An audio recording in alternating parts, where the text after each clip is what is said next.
Hi, my name is David Hilderman, and this is probably the most important video interview I've ever done in my whole life.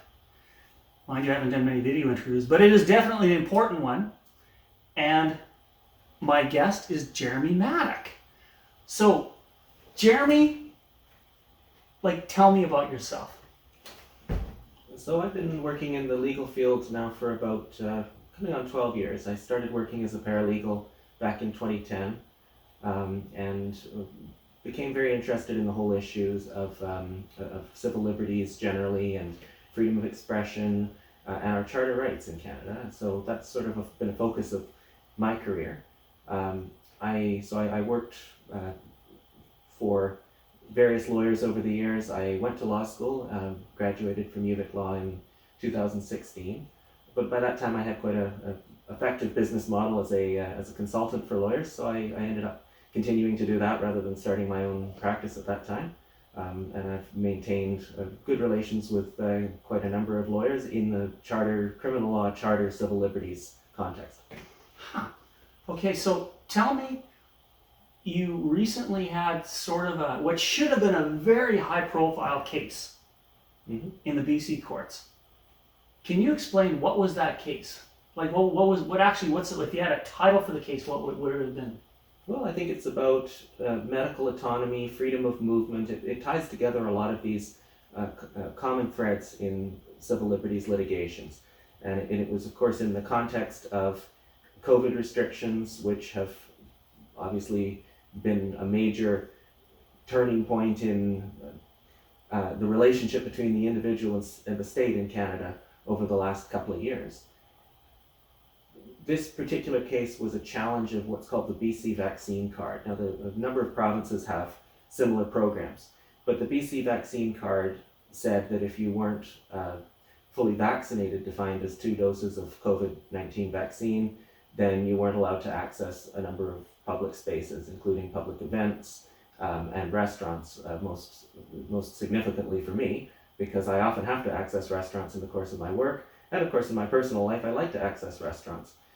So for me personally, in 2021, after studying and researching around COVID-19 vaccines, I weighed the risks and benefits of that, and as a relatively healthy 34-year-old, I came to the conclusion that there were greater risks than benefits for me, and I decided not to take that particular vaccine, and then suffered, I suppose, more discrimination than I've ever thought I would face in Canada, no longer being allowed to go to restaurants and public venues and such.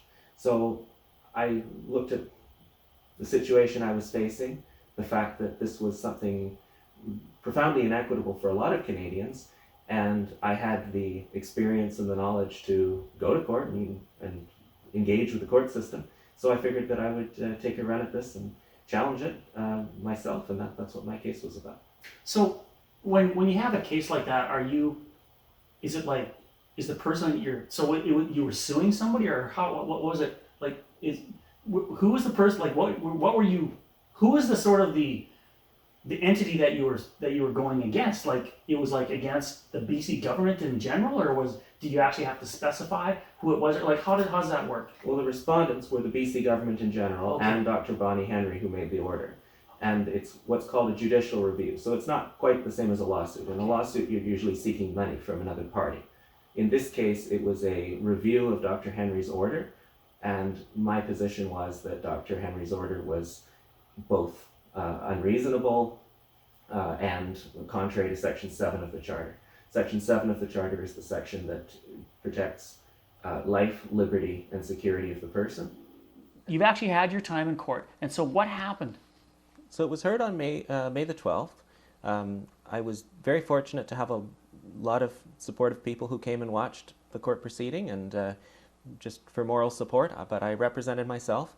And I was up against 2 government lawyers, which I suppose can be an intimidating process, but not so much for me. I've been up against multiple government lawyers before.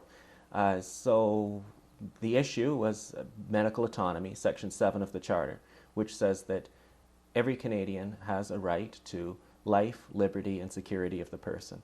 Now that's been interpreted to protect some important rights, including freedom of movement in one's local community. So the right to just move around and access to roam in places where the public is free to roam, is how the Supreme Court of Canada has described it. And another aspect of liberty under Section 7 of the Charter is medical autonomy, the right to make your own medical decisions. And that's come up a number of times over the years. It's come up throughout the years with Jehovah's Witnesses choosing to decline blood transfusions, for example. Another issue is with medical cannabis, people wanting to use cannabis when that's the only thing that helps them with their pain management, for example. And in 2015, the Supreme Court went very far with this concept of medical autonomy in the Carter case, which was physician-assisted suicide. And the Supreme Court went so far as to say that medical autonomy is so important in our constitutional system that it sometimes takes precedence even over the value of human life. And that a person who's in extreme pain can make the decision with their doctor to kill themselves. So one of the issues that I thought was pretty obvious from my perspective was, if you can take a shot that's guaranteed to kill you, why can't you decline to take a shot that has a tiny microscopic fraction of a percentage chance of saving your life, and also a chance of causing side effects? This is something that people have to decide for themselves. This is something that people have to balance for themselves. Now, fortunately, the justice hearing the case, Chief Justice Hinkson, seemed to really be engaged with that principle. He'd read and had interpreted the Carter decision before, for example. He basically, as I was going through my submissions about Jehovah's Witnesses and blood transfusions and people's right to decline psychoactive medication and right to use medical cannabis and all this stuff, he said, "Isn't this all just resolved in Carter?" And I said, "Yeah, well, it is in Carter. I'm getting to that." And he said, "Well, I accept that you're a person with medical autonomy, and I accept that Canadians have medical autonomy." So that was a really good thing to hear early on in the day. Yeah, that's really good. So the issue then becomes, the government had thrown a lot of procedural roadblocks in my way. At one point they said that it was moot because this vaccine card program has been suspended and is no longer in effect. And Justice Hinkson really shut them down on that point. He said that, well, Dr. Henry has said it might come back, and this is a serious issue. This is an issue that engages and affects a lot of people. And mootness really is about not wasting the court's time on something that's become irrelevant. And when the government was arguing mootness, Justice Hinkson said, "Well, I don't consider this to be a waste of the court's time." So again, that was a good thing to hear. The government also made an issue of initially of standing. They were saying that, and of the evidentiary record. They were saying that I hadn't provided enough reasons as to why I chose not to be vaccinated, and without that, it wasn't a genuine medical choice. And again, Justice Hinkson chimed in and he said, well, if he has medical autonomy, why does he have to tell me the reason? He has medical autonomy. He could make that decision for any reason or no reason. So that was the gist of the Chief Justice's comments to the government on that point. So I think that it was all really encouraging on the fact that liberty was clearly engaged here and the Chief Justice was getting it. The issue then, he's going to decide the issue on its merits. The issue was, is this arbitrary or overbroad? Because of course the government can infringe the right to liberty. The government infringes the right to liberty all the time. And sometimes it's reasonable. But they can't do it in a way that's arbitrary, which means it has no rational connection to a legitimate purpose. And they can't do it in a way that's overbroad, which means it does have a rational basis, but it goes further than necessary in achieving that purpose. What were some of the arguments that you had? Did you have any examples when you were talking to the courts, like about why it made no sense? What were what did you use to demonstrate that it was arbitrary and it didn't make sense? So first and foremost, on the arbitrariness issue, I talked about this whole question of whether the vaccine prevents transmission, because the initial justification for this was to protect members of the public against being infected with COVID-19, which of course is a legitimate government objective. But my argument there was the science doesn't show that it does that. The science shows that this might at best provide some individual benefit for the people who take it, but it's quite clear from studies going right back to the summer of 2021 and increasingly clear through the fall of 2021 and the winter and the Omicron wave that this did not prevent infection or transmission. And the classic example of that, of course, is as the Omicron wave spread around the world, only fully vaccinated people were allowed to fly, and yet all these fully vaccinated people flying around the world transmitted this virus around the world in a matter of a couple of weeks. So it clearly was not doing what it needed to do in terms of preventing transmission. So in that basis, I say it's arbitrary. It's not rationally connected to the government's stated purpose here. There's also the issue, which Justice Hinkson seemed to be quite engaged with, of how it applies to restaurant employees versus restaurant patrons. This order does apply to all restaurant patrons, but it does not apply to restaurant employees. And he pushed the government, Chief Justice Hinkson pushed the government on that point on several occasions. And all they could say, at one point they said, well, there's a livelihood interest, that these employees have a right to their livelihood, which seemed ironic to me, given that this is the same government that fired all of its unvaccinated workers, and particularly healthcare workers who are very necessary during a pandemic. But even aside from that, the government's position made no sense. They were saying that, oh, these workers are these workers are wearing masks and they wash their hands. Well, that doesn't seem to really prevent the spread of a disease when you've got them in the restaurant all day, breathing the same air as the people all day, and having close physical contact with people and their food and their drinks all day. So the example I gave in court was, it would have been perfectly legal for me to go and be hired as a waiter and spend 8 hours a day in a restaurant talking to hundreds of people, probably thousands of people over the course of a month, and handling their food. That would be fine. But if I, at the end of my shift, went and sat by myself on the outdoor patio of the restaurant and ordered a meal, my unvaccinated co-workers would be legally required to escort me off the premises, because me having a meal by myself on the patio would be too unsafe under this order. So I thought that was a good example of arbitrariness, because if that's not arbitrary, I don't know what is.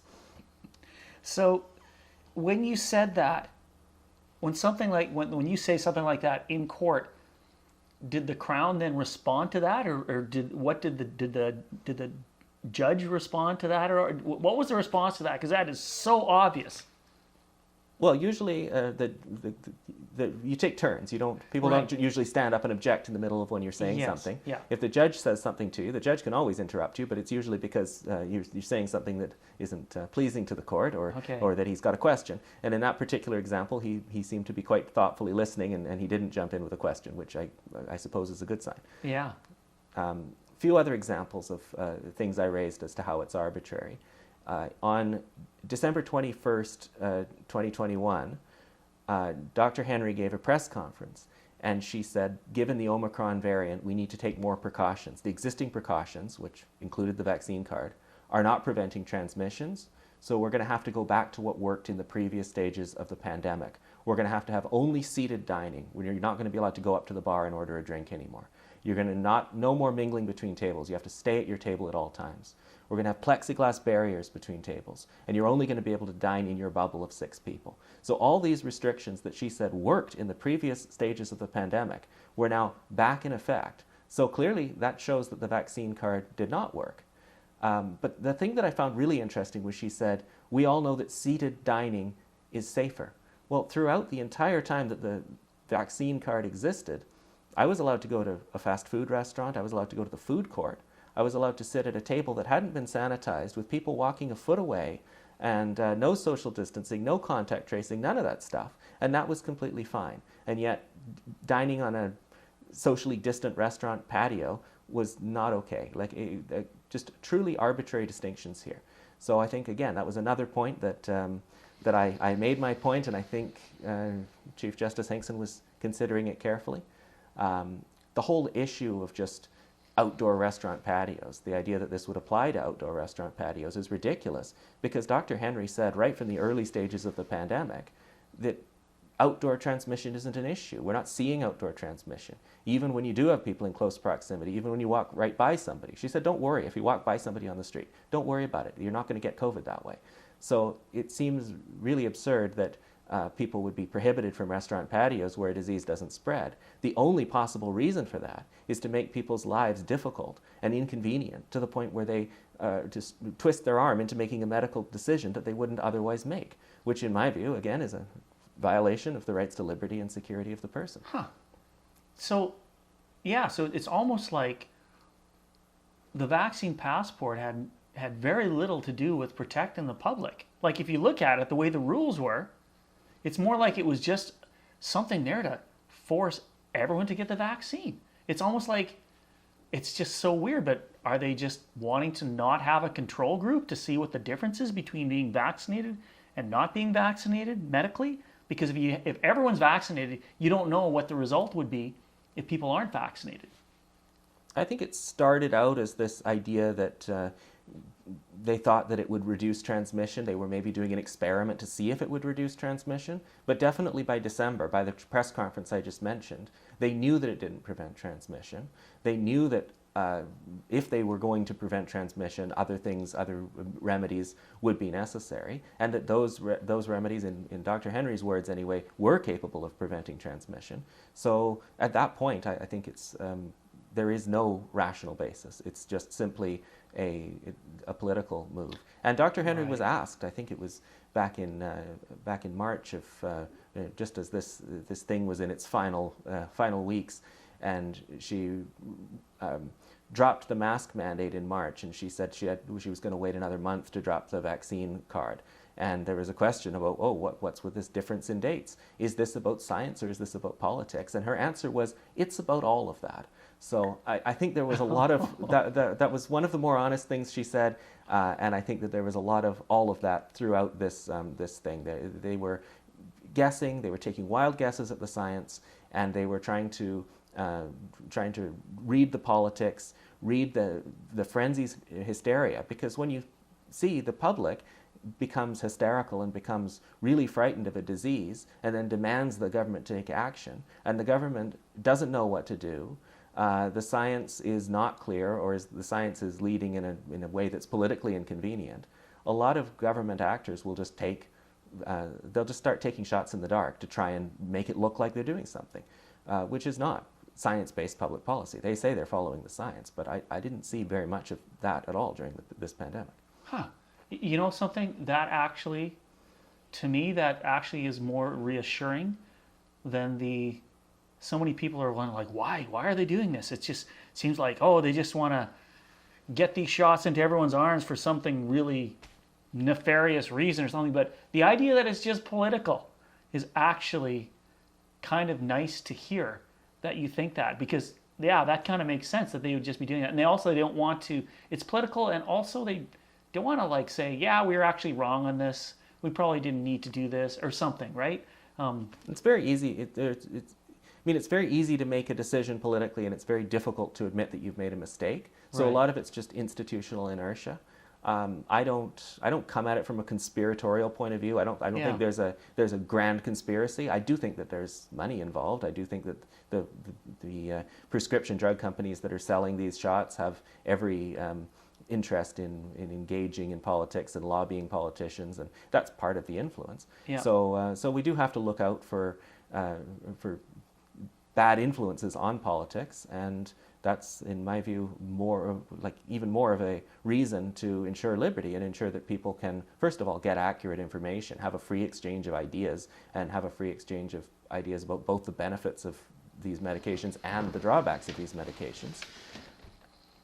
And also to ensure that there is accurate information on both sides, that people understand the benefits, that they understand the risks, and that they can ultimately make a decision for themselves.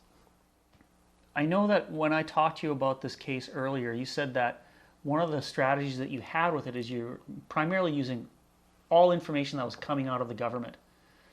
And I think there was a letter that you used, or I know that I heard people talking about it, from something regarding UBC about being vaccinated or something like that?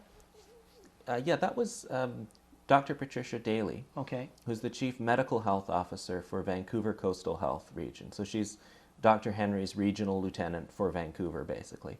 And she quite properly wrote to UBC in February expressing concern about a policy choice that they'd made to deregister students who had not received the vaccine, potentially throwing their entire educational careers into disarray and like could impact their careers for life. And she wrote to UBC and said, this policy there's no rational basis for this anymore. This virus is spreading, but it is equally likely to be spread by vaccinated students or unvaccinated students. It's not killing people of university age anyway. So the downsides of this policy, the risks to people's lives and their livelihoods and their future from this policy far outweighs any benefit that you'd get from imposing it on a group of people. So I would argue that if that applies to a university, it applies to a lot of other settings too, including restaurants. And again, people have to understand the risks, people have to understand the benefits. Obviously, a person who's at very high risk of COVID and they're immunocompromised, for example, even if they've had 2 shots or 3 shots, they're not immune from COVID. They need to understand that. They need to understand to avoid high-risk settings if they're at risk of death. That's something that the public health officials have to be honest about, rather than creating this false sense of security that you get 2 shots or 3 shots and you're fine, and then you can go to these settings where there's a whole bunch of people mingling. That might not be safe for some people. But to impose these one-size-fits-all solutions and to say everybody has to be vaccinated to go to these spaces, and if you don't take that, if you don't make the decision the government wants you to, then you lose freedom of mobility within your own communities. That really is so contrary to the right to liberty and security of the person, as I understand it in the Charter. Yeah. So there were a few other cases before the courts in the days just before yours, and they were related to this. Can you sort of explain what they were and what happened in them? So there were a total of 4 cases, including mine, that challenged the BC vaccine card.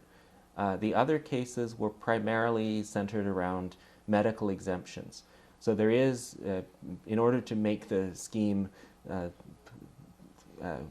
more constitutional or more likely to be upheld, the government did include some medical exemptions, saying that if you could not be vaccinated for medical reasons, you could get exempt. The problem with that was the medical exemptions were extremely narrow, so there were only a very few issues that even qualified, mostly people who'd received 1 shot and reacted very badly to it. Another problem with the exemption regime was it wasn't even integrated with the QR code that people were using to access these venues. So you'd show up with a letter that looks like it was printed on your own printer, because it probably was, saying you're allowed to go to restaurants, and a lot of restaurant owners or event managers would say, "What's this? It looks fake to me. Get out of here." So it wasn't working, and it wasn't. There were so few situations where it was even granted that people with genuine medical exemptions were still feeling intense discrimination, and their lives were being seriously undermined by this. So there were issues under Section 7, obviously Section 2 of the Charter around freedom of conscience. There were issues of Section 15 of the Charter, which is discrimination and equality rights, that people with medical conditions were being excluded from society just because they had medical conditions. They had no choice. They couldn't take these shots. So those were interesting issues. One thing about my case that's different is I was challenging it based on my right to medical autonomy, just to make my own decision generally. So if I prevail, I expect that a lot of those other cases will become more or less moot, because those people have a right to make their own decisions regardless of whether they have a medical condition. And those who do have a medical condition will be able to consult with their own doctor, and whether their doctor gives them good advice or bad advice, they can get a second opinion if they want, but ultimately the decision will be theirs. And that's what I want to achieve. I want to make sure that everybody has their own autonomy and their own decision-making power about these important decisions that can really affect a person's life. Your case gives me hope, and I think gives a lot of people hope that things will get straightened out in this country. Yeah, well, if a good decision, I'm hopeful, will have impact on other decisions, including the travel mandates. The disappointing thing is that it does take months. The travel case, Brian Peckford's case around the travel mandates, isn't coming up to court until September of this year, 2022, which is a year after that came into effect. So, regardless of the result, a lot of Canadians will have spent at least a year, practically more like 2.5 years, uh, unable to travel in their own country and around the world and see their relatives, see their friends. That's really tragic. And one thing that I think needs to be reformed and needs to be thought about in Canada is finding a way of speeding up our justice system, because our justice system is very delayed. People who want to challenge laws have to prove that the laws are unconstitutional. And while that process is underway, laws are presumed to be constitutional. So it allows the government a pretty wide berth for doing whatever they want, doing whatever they think is appropriate, and potentially infringing constitutional rights. And another thing I'd mention is that during this pandemic, especially in the early stages, a lot of the courts were closed or were seriously delayed because of the backlog of courts being closed. So then it takes longer than usual to get to court. And in the meantime, we shouldn't have to live under a dictatorship. There should be a process to make these things quicker and ensure speedy justice, not just in the criminal sphere. In the criminal sphere, we have the right to be tried within a reasonable time. But when you're challenging laws constitutionally, it can take months or years to get a final answer, and that's frustrating. Do you know, is there anything happening in Canada that can maybe fix that, or is it just this is just something that people are sort of seeing? But are there any processes happening right now that would maybe correct that or make it better? I think there's a lot of talk about it. I think there's a lot of realization in the legal community that things have gone wrong, especially around delay. There was a case called Jordan out of the Supreme Court of Canada in 2016, which again was a criminal case, so it doesn't deal with these issues of challenging mandates or challenging government policy in the short term. But it said there's a culture of delay, there's systemic delay in our justice system that does have to be fixed. So I'm hopeful that efforts are being made to do that, but it seems like the whole COVID situation threw a wrench in any efforts to do that, and I'm just hoping that things turn around soon, and I'll certainly do my part to keep justice moving efficiently. Yeah, because it's interesting though when it's a law, and it's not just this like obscure law that doesn't affect many people. When you have a law that's like this, and it's affecting millions of Canadians. Like if there's a law that's affecting millions of Canadians negatively, there really should be a way to review that in a faster, like much quicker, more timely manner. Like there should be things that the government or that the courts should go, hey, this is really significant. Like the Peckford lawsuit, it's terrible. Yeah, you're right. We could have like over 2 years of not being able to get on an airplane in Canada. Yeah, well, we can only hope, and things hopefully will get better. So thank you, Jeremy. And listen, I think that this is really useful information for a lot of people. So like this video and share it, and maybe subscribe to this channel, because I'm going to try to do more videos like this. Thanks a lot, Jeremy. Thank you, David. Yeah.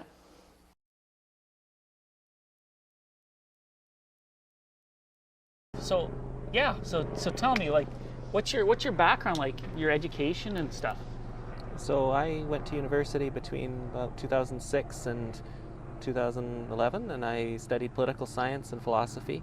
That's where I first became interested in the whole relationship between the individual and the state, and how we sort out these kinds of disputes and philosophical problems in our society about where does power lie, and how does the individual identity interact with the collective.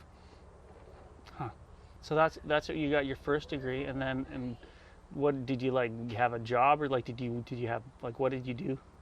I had an online business initially, just creating websites and selling advertising, and doing a lot of writing and blogging, and so that I kind of, I guess, taught myself how to write in a number of different contexts while I was in university, also writing about political science, writing about philosophy. And then as I was in, I think, my final year or so of university, I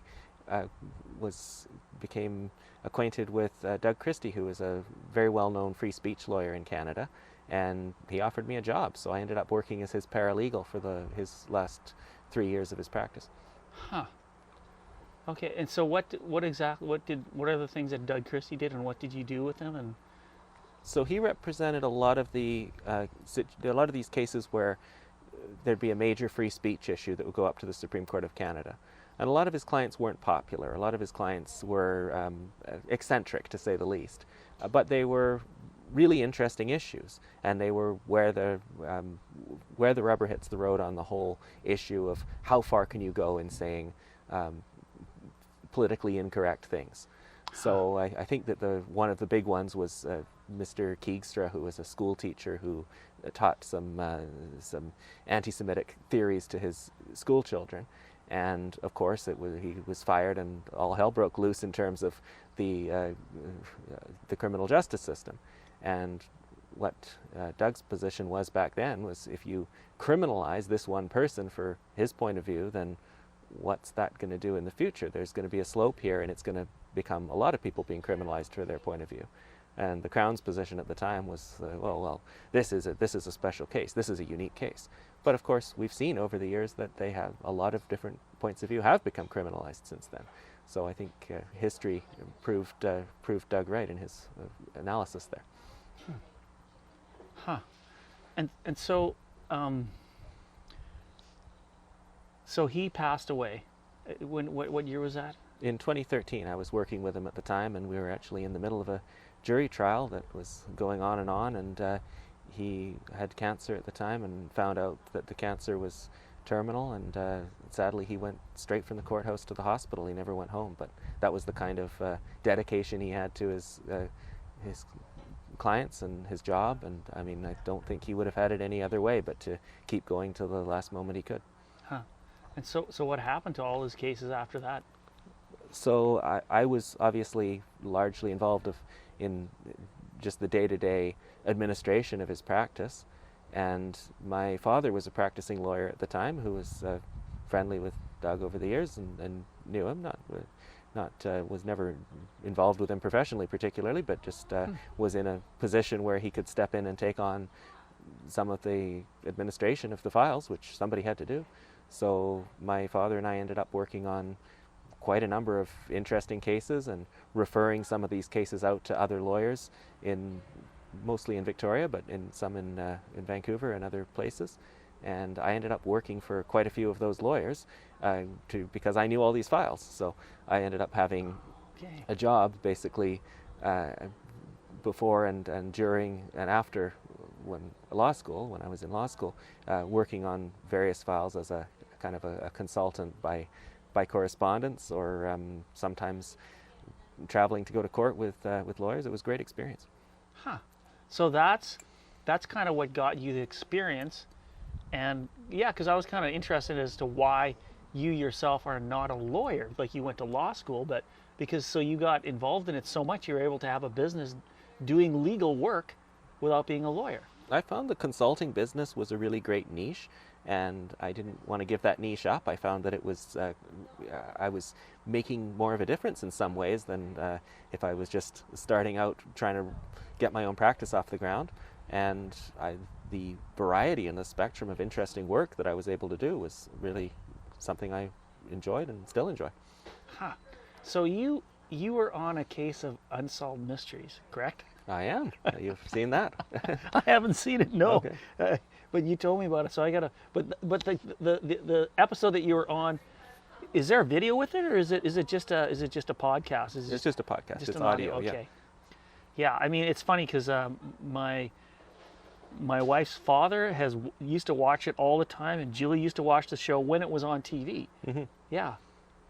Yeah. So that's an example of the kind of case that would just come to me through this grapevine of interesting lawyers that I knew, it was initially a Doug Christie case, actually, and it was a family whose son died under very tragic and mysterious circumstances. And if anybody watching this wants to check it out, the episode is called Body of Evidence, Unsolved Mysteries podcast. Cool. Yeah, well, I'm going to definitely look that one up.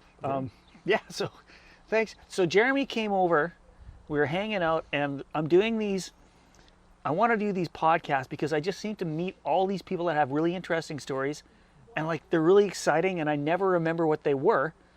So Jeremy started telling me his background about how he became into the line of work that he does, and I thought, oh, I got to get the camera. We got to capture this on video. So that was it. That was a great story. So thanks a lot, Jeremy. All right. Well, thank you again, David. Yeah.